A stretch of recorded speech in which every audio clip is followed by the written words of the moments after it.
Who is Keith Haring and what is Australian Aboriginal art? These ancient patterns were a secret set of symbols for the Australian Aboriginal tribes. They were originally only drawn in sand, so they could be erased and the information could be kept secret. The symbols communicated important messages about survival, such as directions for hunting grounds, food gathering, or watering holes. These symbols were also used to pass down stories about Dreamtime, the Aboriginal belief system. In the top image, the U-shapes symbolize communities, and the black dots symbolize grass growing on the land. As the larger world discovered these images, they became interested in collecting them. Some Aboriginal artists began selling them to tourists as souvenirs. Since they were always meant to be secret images, this angered some of their tribe members. This image, the second image, includes turtles, which play an important role in the Aboriginal belief system. However, since they are so visible in the image, it is likely that this painting was made to sell as a souvenir.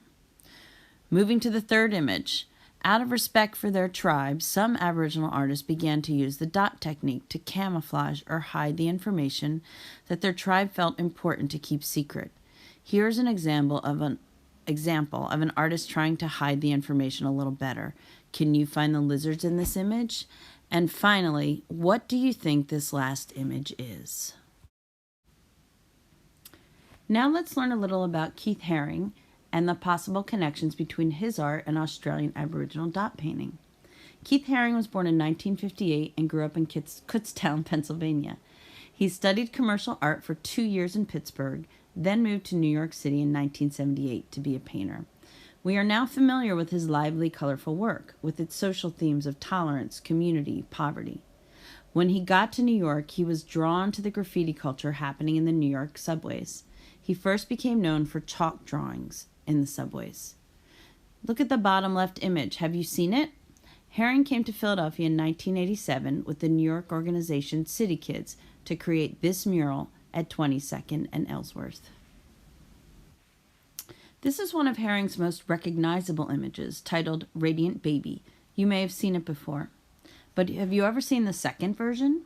Haring began to create series of works done in this highly patterned style. These works were influenced by Mayan, Aztec, North African, and Aboriginal cultures, not to mention 14-year-olds. Haring began to collaborate with Angel Ortiz when he was 14 years old. Haring first saw his tags on the subway and was impressed. His images were filled with lines that hid or somehow camouflaged the image sometimes. Haring was definitely influenced by Ortiz's style. Take a look at these highly camouflaged images. How many objects can you identify in the top two pictures? Make a list. For the image on the bottom, does this image remind you of the Aboriginal dot paintings that we looked at in the beginning? How so?